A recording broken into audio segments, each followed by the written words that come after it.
Hi, I am Kos Jambekar. I am a marine engineer by profession, which means I keep sailing for about 6 months of the year. And I am here to talk about all the features of my phone, the Sony Xperia S, and how it helps me keep sane on the seas when I am not in touch with anybody on land here. Why did I buy this particular phone and not the other competing models that were available? For example, the Samsung Galaxy S2 or the iPhone 4S.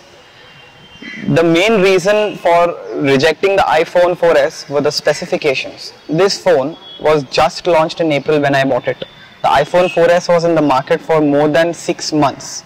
Plus, as we all know, the iPhone 4S has lower specifications than all other phones in the market for that particular price range.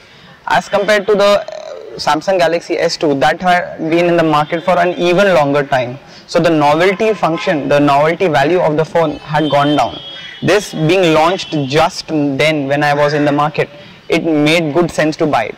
This is my third Sony phone. My first Sony phone was the Sony Ericsson W700i, which is a Walkman phone.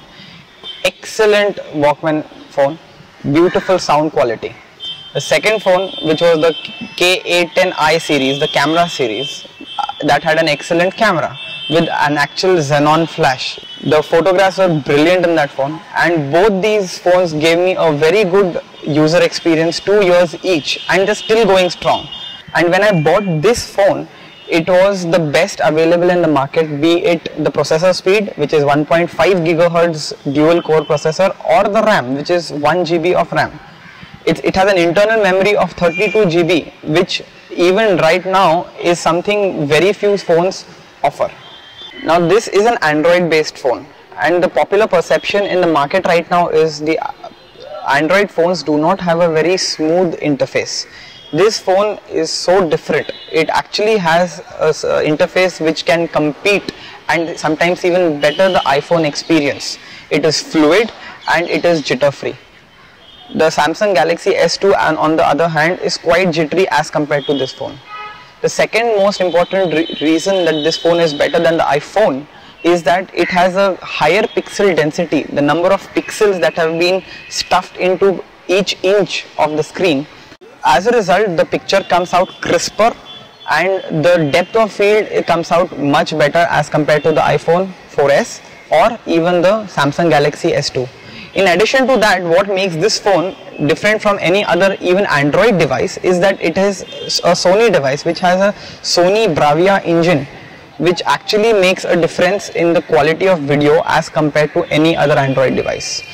And the best part is that I can switch it on and off so that when I am not using the feature, the battery life is conserved, which, as you all know, that a smartphone does not have ample supply of. You have to charge it like any other phone every day.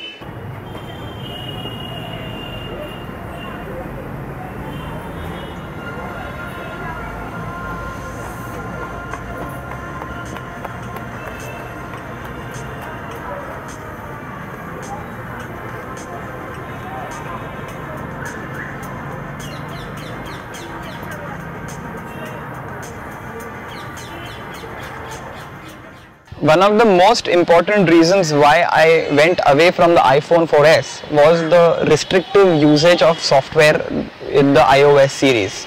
Android, being an open source software, allows us to install plenty of different softwares. For example, the swipe that I'm going to demonstrate right now, which makes typing a breeze as compared to tapping each and every key.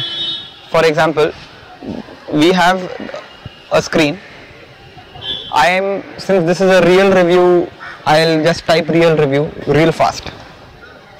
It's that quick.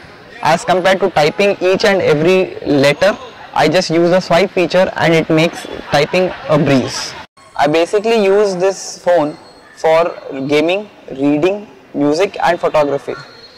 Gaming, it is one of the best phones available right now for gaming because it has a super fast processor and tons of RAM, specifically 1 GB of RAM. This phone has an internal memory of 32 GB and it is not expandable, but most people might say that this is a disadvantage, but in my experience with 20-25 games installed, plus at the same time holding almost 100 hours worth of music and 20 to 25 hours of video, I still have ample space to do all other photography projects that I feel I can do on this phone. So the space, even though there is a limitation specification wise, in day-to-day usage I do not find it as a limitation at all.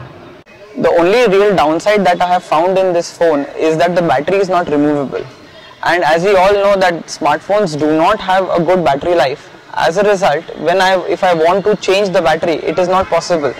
So I have to carry around either a charger, which makes the phone highly immobile, or I have to carry an external battery pack, which is very user friendly to carry around. The only reason why I will not recommend this phone to people is the after sales service. It sucks big time. This is the flagship phone for Sony, and as a flagship phone owner, they should give me some level of service which is expected from Sony, which I have not received. There was minor niggles with the phones, which is okay, which happens with all models, nothing specific to this one. The point is that they did not give me the service that I would have expected out of Sony. They should have given me a replacement phone for the time they were repairing my phone, which did not happen. In this Samsung iPhone war, I do not at all feel left out. In fact, I feel that it is good that they keep on bickering around while I am the silent spectator enjoying my popcorn, watching the tamasha that's happening all the time. If you look at the smartphone market right now, for every 10 smartphones that you see, you will see 5 of them are Samsung S2 or iterations of that phone. You will have 3 iPhones, 2 HTCs, and only 1, if that many, will be a Sony. So you have exclusivity, which you do not have in any other brand of phones. So who doesn't want that? At least I do.